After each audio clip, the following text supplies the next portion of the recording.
Olá para todo mundo, boa tarde. Esperar o pessoal ir se aproximando para essa nossa última etapa do dia de hoje, da jornada. Olá, olá. Bom, gente, boa tarde.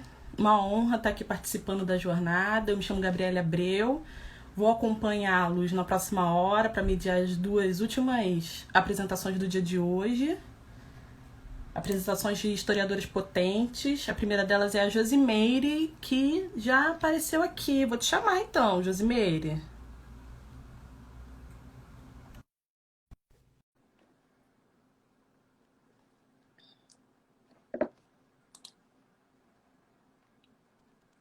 Olá, olá, boa tarde. Oi! Oi, Josi. Boa tarde, tudo bem? Tudo bem? Vocês me ouvindo ainda aí? Tô te Tudo ouvindo bem, super bem. Você me escuta bem também? escuto. Ótimo. Bom, gente, Perfeito. essa é a Josimeire Alves. Ela é doutora e mestre em História pela Unicamp. Atualmente ela é professora orientadora pela Flaxo Brasil.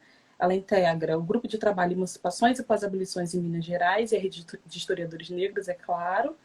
Ela também é gestora institucional da Casa Beco, com sede em Belo Horizonte, Minas Gerais. A comunicação que a Josi vai apresentar agora para a gente tem o nome de Mulheres Negras e a Defesa do Direito à Terra em Belo Horizonte, Minas Gerais. Josi, você tem a próxima meia hora para se apresentar. Fique tranquila que, à medida que o tempo Ok. for passando, eu vou te avisando. Quem quiser fazer as intervenções pode ir fazendo, que se a gente tiver um tempinho no final, eu passo para a Josi e ela faz as suas últimas considerações, tá bom? Vai lá, Tá Josi. bem, tá ótimo. Obrigada, Gabriele. Imagina. Aqui para mim passou a atrasar um pouquinho, mas se vocês Uhum. estão me ouvindo bem, eu vou seguir, tá? Bom, obrigada.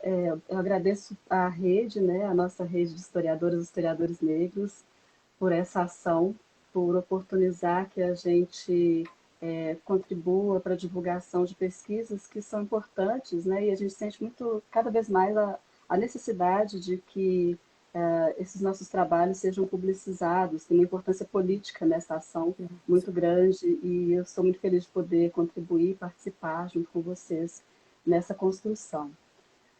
O tema de que eu vou tratar aqui, ele não é um tema específico da minha pesquisa ou de uma pesquisa em específico, nem da do mestrado, nem da do doutorado, embora ele tenha emergido de alguma forma em ambas as pesquisas, tanto a do mestrado, em que eu abordei a partir de um processo de tombamento, de constituição de um patrimônio, né, o tombamento de um casarão do século XIX, a pedido da comunidade da Barragem de Santa Lúcia, que é uma comunidade de favelas aqui em Belo Horizonte, na década de 90. A partir desse estudo do tombamento, eu estudei também um pouco sobre a história das favelas em Belo Horizonte, ou a não história das favelas em Belo Horizonte, porque era uma narrativa inexistente em termos historiográficos, ainda é bem carente em termos historiográficos de narrativa sobre esses espaços. E estudei também especificamente sobre a comunidade do aglomerado de Santa Lúcia, onde está sediado esse casarão, o casarão da Barragem de Santa Lúcia. Também aparece na pesquisa do doutorado, que eu fiz sob orientação da professora Lucilene Reginaldo, que também integra a nossa rede, historiadores e historiadores negros. E durante essa pesquisa, eu inicialmente queria entender um pouco as experiências da população negra em Belo Horizonte na primeira metade do século XX. A pesquisa se desdobrou em outros temas, enfim, ao final, eu tratei da produção do espaço da cidade de Belo Horizonte e a experiência do racismo constituindo a produção deste espaço. Em Minas Gerais é um pouco isso. Então, esse tema do direito à terra, ou do direito à propriedade das terras, ou à pós-propriedade, ou direito à moradia, que são temas diferentes, eles emergem desses estudos, então, apresentando-se em diferentes temporalidades, com alguns traços de continuidade, e um desses traços eu acabei percebendo, embora eu não tenha aprofundado durante as pesquisas, isso tem sido um tema de interesse para pesquisas futuras, é o protagonismo das mulheres, especialmente das mulheres negras, na defesa de territórios, na defesa do direito à terra, e aí a gente vai conversar um pouquinho sobre isso hoje a partir desses elementos, tá bem? É isso que eu proponho para a gente agora nessa apresentação. Bom, eu gostaria de começar dizendo que eu percebo a atuação dessas mulheres, como eu falei, em diferentes temporalidades, né? E aí eu queria referenciar, embora eu não vá aprofundar né, especificamente em algumas delas, como que eu percebo esse protagonismo, essa agência das mulheres negras, em especial, nessas lutas pelas terras, se a gente pode usar esse termo.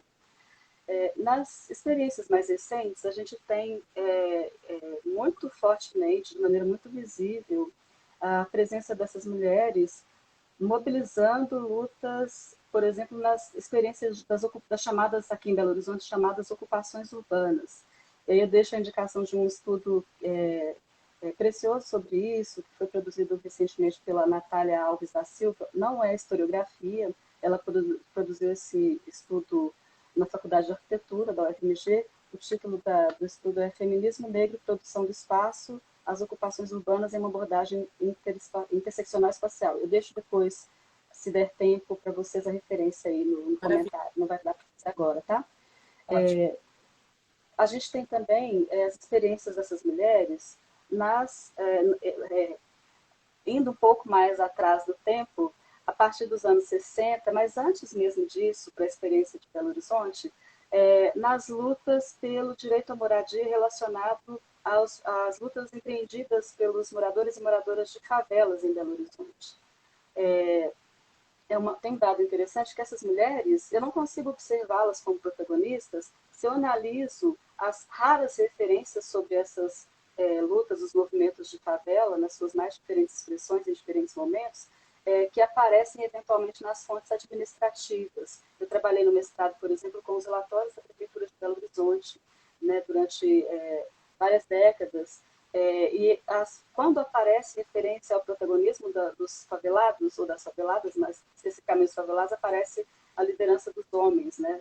E é muito importante dizer que eu consigo perceber o protagonismo dessas mulheres, por exemplo, a partir das entrevistas, né? Então, das próprias narrativas dessas mulheres que eu tive oportunidade com quem eu tive a oportunidade de dialogar durante o mestrado. Então, essa história das favelas contada a partir dessas experiências, ela se configura de maneira muito diferente da que seria possível se eu estivesse considerando apenas os documentos ditos oficiais. Então, em grande medida, tem muitas histórias que não são contadas porque há uma suposta impossibilidade de contar essas histórias porque esses sujeitos não apareceriam nesses documentos administrativos. Não vou falar muito sobre isso agora, mas isso é alguma coisa que me orientou durante as pesquisas a prestar atenção nas possibilidades de enfrentar um pouco essa aparente impossibilidade de tratar dessas histórias, abordando, por exemplo, metodologicamente, por meio da história oral, mas não apenas. Observo também esse protagonismo em histórias das mulheres negras, né, em histórias de famílias negras como a da Dona Vilma, a Dona Vilma Eustáquia da Silva. Eu já falei sobre isso numa outra experiência de conversa aqui, em uma outra jornada promovida aqui pela Rede.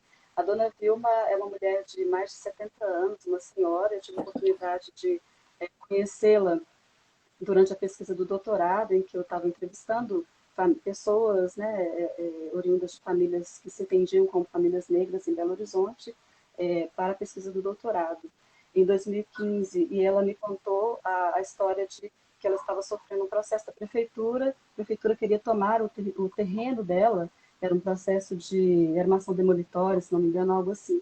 Ocorre que o terreno da Dona Vilma, a casa dela e o terreno, são propriedade da família. O pai dela era funcionário da prefeitura e comprou esse terreno. Então, foi uma luta para a gente conseguir comprovar, né? A luta está em curso ainda, para a gente conseguir comprovar o direito que elas têm à propriedade que foi adquirida, inclusive. A gente observa também esse protagonismo das mulheres nas experiências de lutas quilombolas. Aqui em Belo Horizonte, a gente tem 4 quilombos atualmente que se reivindicam como tais e que são reconhecidos, inclusive pela Fundação Palmares, como tais. Alguns estão em lutas pela titulação das terras e tudo mais. É o Quilombo de Manso, Quilombo de Mangueiras, Quilombo de Luizes e, mais recentemente, a Vila dos Teixeiras, que sofreu um processo parecido com o da Dona Vilma, um pouco, ao mesmo tempo em que a gente estava lá em luta para a defesa dos direitos da Dona Vilma sobre as suas terras, em 2018, 2019, se não me engano, aconteceu esse episódio que também gerou uma mobilização muito grande de apoio público e de movimentos sociais, enfim, às famílias do quilombo da Vila dos Seixeiras, que se tornou quilombo, inclusive, a partir desta luta. Bom, eu não vou falar de maneira muito detalhada sobre essas experiências todas, não dá tempo, né, para a gente falar sobre elas, mas eu queria sinalizá-las porque eu considero importante a gente ter essa visão, ainda que panorâmica, sobre essas experiências e a atuação das mulheres nessas experiências. Somente. Estamos tranquilas de tempo, tá, Josi? Pode. Ah, que ótimo. Bom, eu queria passar a falar um pouco agora, considerando então essa visão panorâmica que de que a gente falou, eu queria falar um pouco da experiência de produção do espaço em Belo Horizonte e de como que se articula nessa experiência o processo de produção de segregação racial como uma ferramenta, eu diria, da forma como foi implementado um projeto de modernidade que resultou na criação da capital da nova capital, né, a transferência da capital do estado de Minas Gerais, que era em Ouro Preto, ao final do século XIX, para Belo Horizonte, e na instalação dessa nova capital num território que era um território onde havia uma população predominantemente constituída por africanos, pretos e pardos, a maior parte dessa população livre, a grande maioria dessa população de pessoas pretas e pardas africanas livres, isso desde 1816.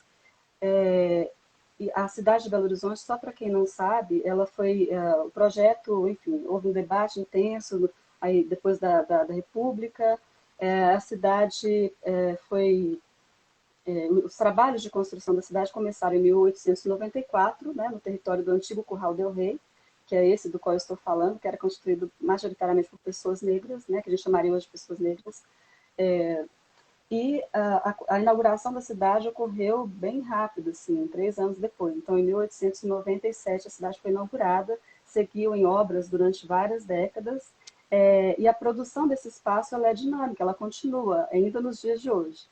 E aí a gente nota uma experiência que diz para a gente de um mesmo modus operandi do governo lidar com as populações consideradas indesejadas desse espaço.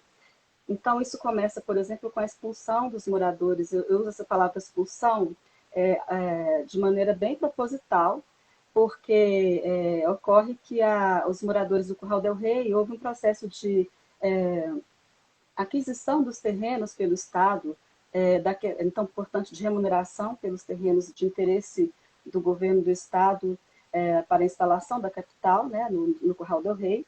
As famílias que conseguiam demonstrar a posse eram remuneradas.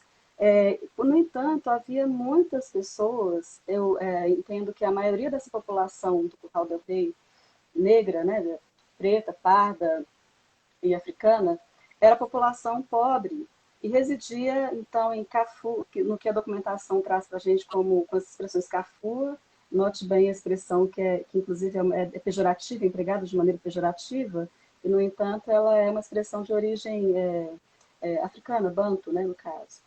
Cafus, barracões, mais para os anos 20, a partir dos anos 20, 40, barracões, e depois o mesmo tipo de processo, né, de segregação, de expulsão, de remoção dessas populações de espaço, elas reverberam nas remoções contínuas de populações que constituem as chamadas favelas nos espaços centrais da cidade, e depois que esse espaço vai enobrecendo, os espaços no entorno desse espaço central vão enobrecendo, essas populações vão sendo também alvo dessa política. Mas lá no início, lá na origem, há um processo de expulsão mesmo dessas populações pobres e negras pela comissão construtora, o engenheiro Arão Reis, age inclusive de maneira bem violenta. Há narrativas de um padre Francisco Martins Dias, descrevendo a maneira como ele observava as pessoas lastimando profundamente o fato de terem que, sem possibilidade de negociação alguma, terem que se retirar dos seus espaços, né, terrenos, territórios, casas, em que as gerações e mais gerações da sua família tinham habitado. Então tem um sentido diferente a relação com aquele espaço, né? Diferente do sentido da modernidade, do desenvolvimento mercadológico, né? Então tem essa característica. E essas populações negras, pobres, habitantes das Cafuas, etc., elas não são remuneradas, nem remuneradas. Quando eu digo que há o mesmo modus operandi, é porque essa mesma estratégia ela é utilizada de maneira bem sistemática ao longo de toda a história da cidade e da relação do Estado, depois da prefeitura, né, com essas populações. Então, está na origem esse processo o racismo envolvido na produção do espaço urbano em Belo Horizonte e na produção e segregação racial desse espaço. Eu costumo dizer que Belo Horizonte ela não é uma cidade que tem territórios negros, ela é uma cidade negra. Desde a origem, né, se você pensar o território e não o ato oficial administrativo de criação de uma cidade moderna, etc., esse território e essa cidade foram produzidos por população de origem africana desde o século, no mínimo, desde o século XVIII, né, que estava constituída aqui desde o século XVIII. Bom, eu queria passar um pouco, então, agora, para um outro tema que nos permite observar um pouco melhor como que essas populações, de diferentes maneiras, lidam, né, enfim, relacionaram-se com esse processo de contínua e sistemática expulsão, de negação do direito à existência nesse espaço, né, de várias formas. E tem algumas mulheres em específico que eu convoco aqui, peço licença a elas para que a gente traga um pouco das histórias aqui. Elas nos ajudam a pensar um pouco sobre esses sentidos diferentes e sobre essas estratégias também contínuas e também sistemáticas, embora são com forças diferentes, pelo direito a estar nesse espaço. E, mais uma vez, elas nos dizem que não se trata de uma defesa do território enquanto, pela mesma lógica capitalista. Do contrário, essas pessoas não estariam nos espaços em que ainda estão, a despeito de continuamente, ainda no presente, seguirem enfrentando processos, ameaças de expropriação dos seus territórios, de invasão dos seus territórios. Então, eu estou me referindo especialmente aqui a 3 mulheres, talvez 4, que elas estão ligadas, algumas por laço de parentesco, se não todas, porque a pesquisa não me permitiu ainda, eu não consegui ainda investigar se todas elas têm mesmo laço de parentesco, mas elas estão ligadas a uma origem comum, que serem descendentes de pessoas escravizadas que viviam no território do Curral del Rei, e que no século XIX, no mínimo, eram pessoas escravizadas que viviam numa fazenda chamada Bom Sucesso.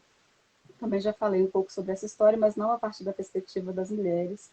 E essa fazenda ficava nos limites entre os atuais municípios de Belo Horizonte e de Nova Lima.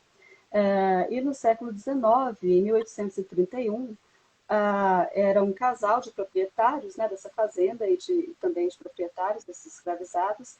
A esposa desse casal, a mulher desse casal, ela faleceu e deixou no testamento dela um legado em usufruto da parte que lhe coubesse a ela, né, nessa fazenda, depois que fosse feita a divisão desses bens pelo marido, mesmo ainda que após a morte dela.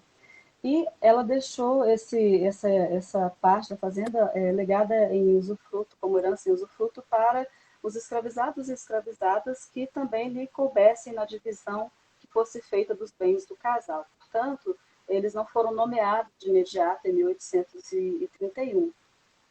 Em 1842, o André Nogueira Villanova, que era o marido dessa mulher, a Ana Gertrudes da Fonseca, ele faleceu.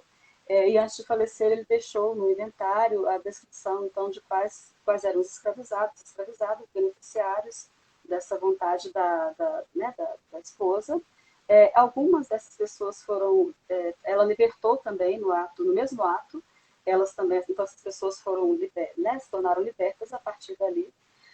Há uma lacuna entre 1842 e o início do século XIX, que é quando eu descobri, por meio da documentação, essa história. Bom, o fato é que eu vou dar um salto no tempo, contudo, depois eu volto no início do século XX, porque eu gostaria de começar a falar um pouco. Pode falar? Fica à vontade. A gente ainda está com tempo. Tá bem. Eu gostaria de começar a falar um pouco sobre essa história a partir de uma mulher, Dona Cornélia Nogueira, que eu descobri, eu não sei se eu descobri, eu acho que fui guiada até ela, de alguma forma, e a todas as outras mulheres e sujeitos, né, mulheres e homens dessa história da Fazenda Bom Sucesso. A Dona Cornélia, ela foi personagem central numa matéria grande, acho que de umas 7 páginas, que foi registrada na revista O Cruzeiro, no número de janeiro de 1963. E essa matéria, o título da matéria era Esta Terra é Minha. E a Cornélia aparece fotografada num gesto abrangente, assim, indicando que as terras que ela, né, terras extensas que apareciam também, parte delas na imagem, eram delas. E ela conta essa história de por que as terras eram delas. Resumindo, ela se diz neta e bisneta de 2 mulheres que haviam herdado uma fazenda lá no século XIX. A fazenda, ela dá outro nome para a fazenda, ela fala pelas terras dos proprietários que ela conheceu, mas ela era neta da Felicidade e da Joaquina. Ela conta uma história que eu já havia, durante o doutorado, conhecido por meio de um processo, da documentação policial que deu conta de um crime ocorrido em 1916 e que vitimou um italiano chamado Antônio Caramati. O Antônio Caramati, resumindo a história, ele havia sido eleito por um grupo de famílias negras que eram conhecidas na região do Barreiro, atual Barreiro, quem é de Belo Horizonte conhece, fica depois, enfim, próximo à região Centro-Sul. Eles eram conhecidos na região como os herdeiros negros da Fazenda Bom Sucesso ou os herdeiros negros do André Nogueira Villanova. Então, socialmente, todas essas pessoas ali, da relação deles, conheciam a história e os reconheciam como herdeiros. No entanto, houve uma disputa por um pedaço de terras, dessas terras que eram dessas famílias descendentes dos escravizados, né, que haviam herdado as terras da Ana Gertrudes. Então, eu conheci essa história da Ana Gertrudes, né, da Fazenda Bom Sucesso, por meio dessa documentação policial que me remeteu a 1916, a esse crime. E havia uma disputa judicial dessas terras, melhor dizendo, as famílias negras, elas não eram ouvidas como de praxe, elas não eram respeitadas.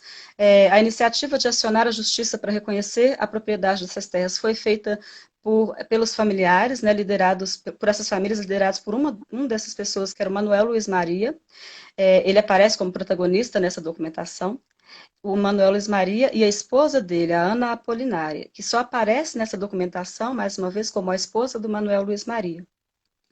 E era um grupo de famílias constituído por 79 pessoas, enfim, e tinha uma luta ali para a defesa dessas terras que eram alvo de interesse, tanto de uma família que havia herdado, havia comprado, melhor dizendo, a outra parte da fazenda, quanto era alvo de interesse da então Mina de Morro Velho, São João del Rei Mining Company, que ainda hoje atua na região de Nova Lima, hoje com outro nome.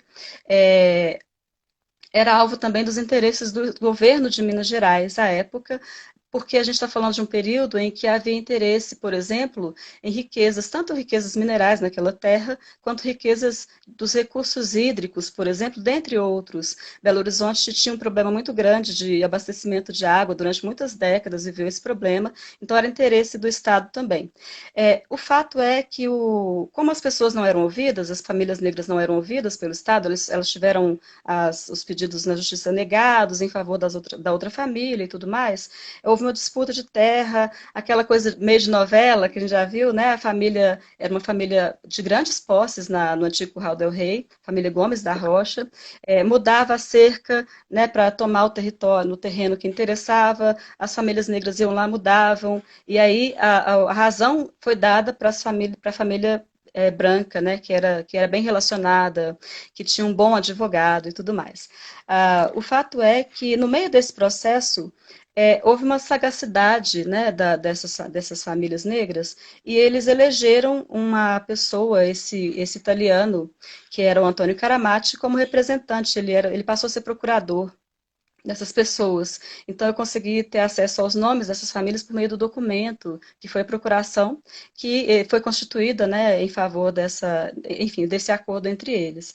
E o Caramati, resumindo, foi morto numa emboscada pelos membros da família Gomes da Rocha, por um dos membros da família Gomes da Rocha.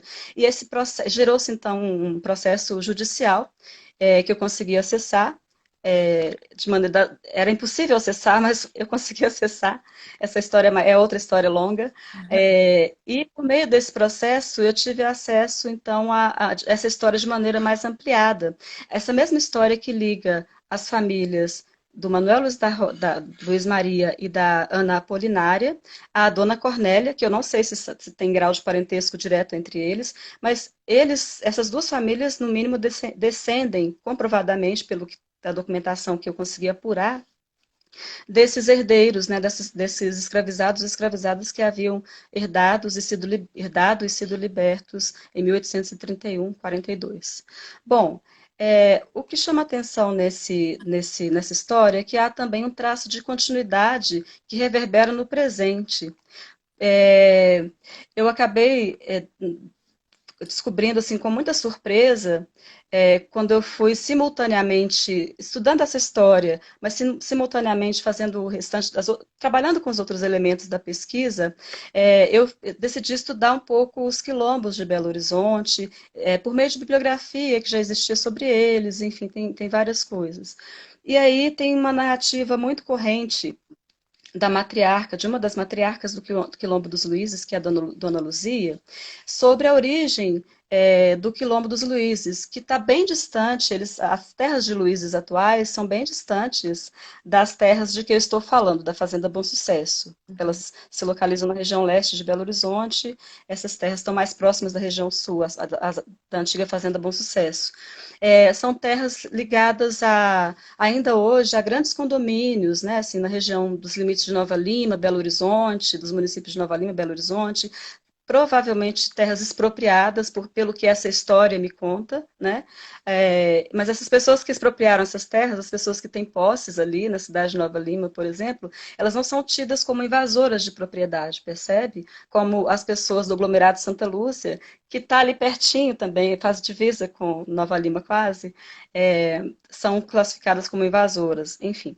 Bom, esse tem um traço de continuidade, porque quando eu fui estudando, então, algumas dissertações, alguns textos sobre Luizes, há uma entrevista que a dona Luzia concedeu a um estudante de direito. Eu vou pedir perdão que eu vou esquecer o nome dele aqui agora, eu deveria ter deixado preparado, mas ela então tem uma entrevista que ele reproduz dela, e ela traz muitos elementos importantes nessa entrevista. Dentre eles, ela menciona os nomes dos antepassados, né, de Luizes, e para minha surpresa, e emoção, profunda emoção, inclusive, porque isso faz parte também do nosso processo de construção de conhecimento, né?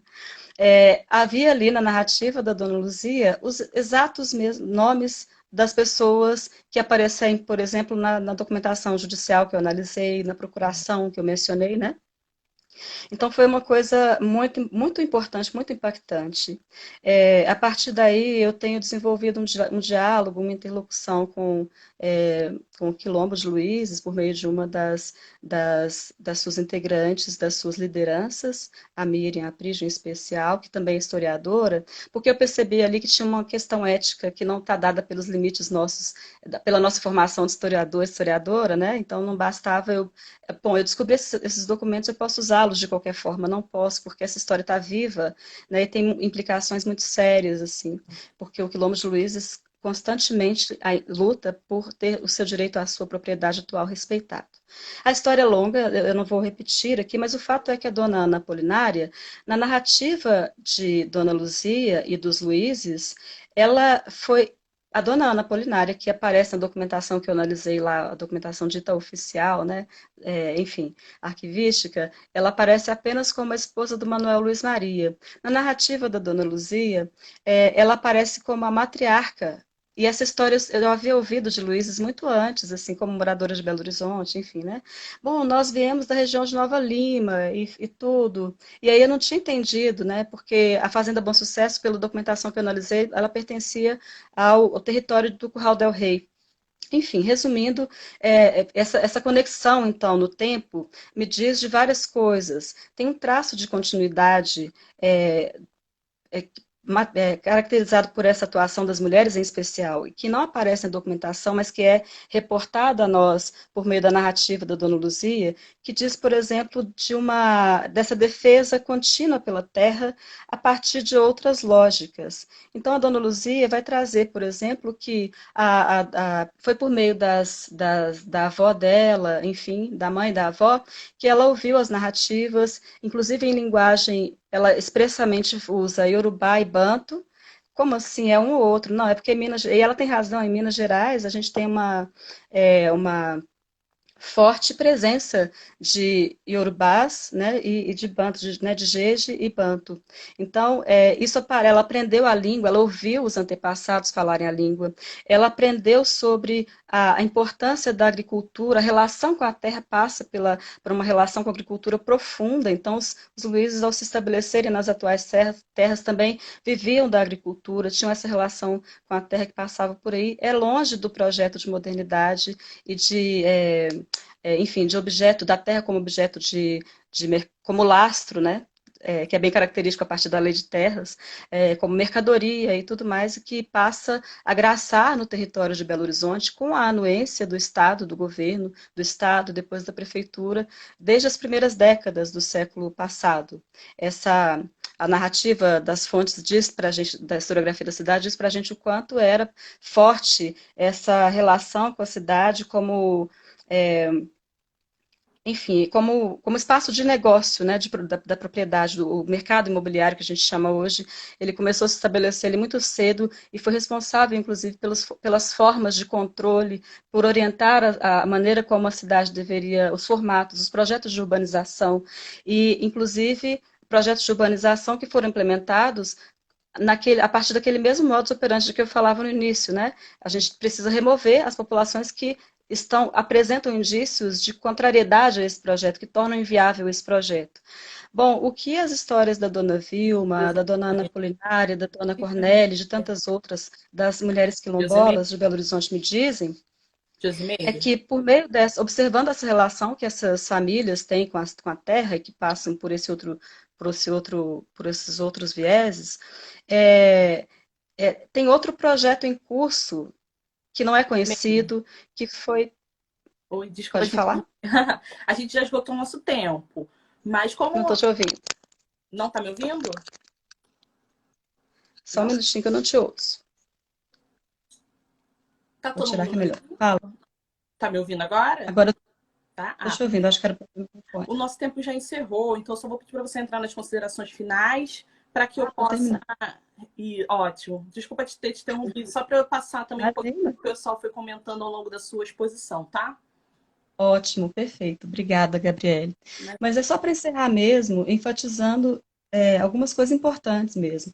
Essas experiências das mulheres que eu mencionei, elas nos contam que há uma constituição de projetos outros. É possível pensar outros projetos em curso na cidade, a despeito do projeto de modernidade fundamentado, né, em bases segregacionistas, no racismo estrutural, estruturante também da produção do espaço da cidade, e, ao largo disso, populações que eram para ser eliminadas desse espaço e da existência, elas se constituem, ainda que em contínua luta, e elas nos apontam outras possibilidades de pensar projetos futuros para a cidade. Para isso, e isso é tema de interesse meu, de pesquisa mais recente, coisas que eu quero desenvolver mais daqui para frente, muito inspirada numa uma fala que eu ouvi ontem da professora Cristina Vicembar.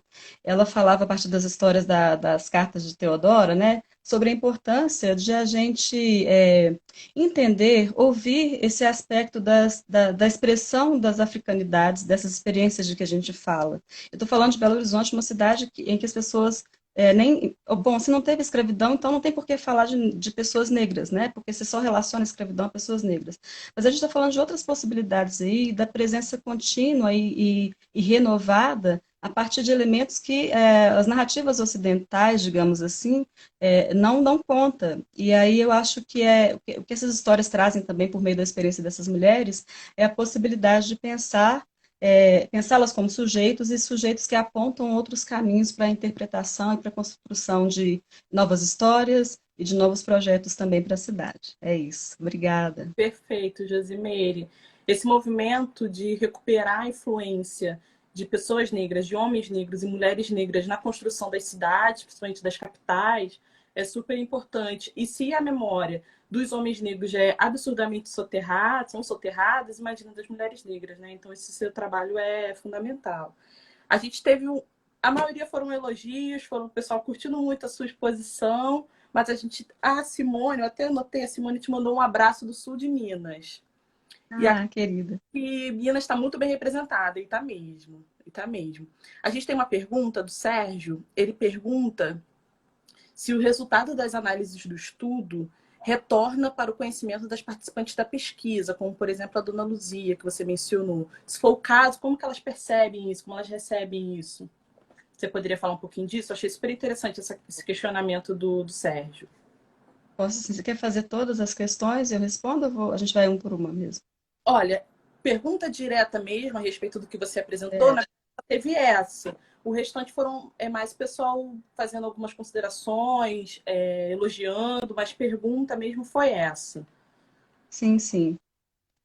Bom, nesses casos específicos que eu mencionei, no caso de Luizes, da Dona Vilma, Luizes e Dona Vilma em especial, são relações que se estabeleceram, eu estabeleci relações de muita proximidade durante a pesquisa e após a pesquisa, inclusive, por conta mesmo da própria característica. Então, além do retorno específico, né, assim, dos resultados por meio da tese e tudo mais, tem uma experiência que se constituiu e que foi muito importante também para mim, para além de, para mim enquanto pesquisadora, para mim enquanto mulher negra, enquanto, né, o clichê da cidadã, mas é porque é isso mesmo, de aprendizado, assim.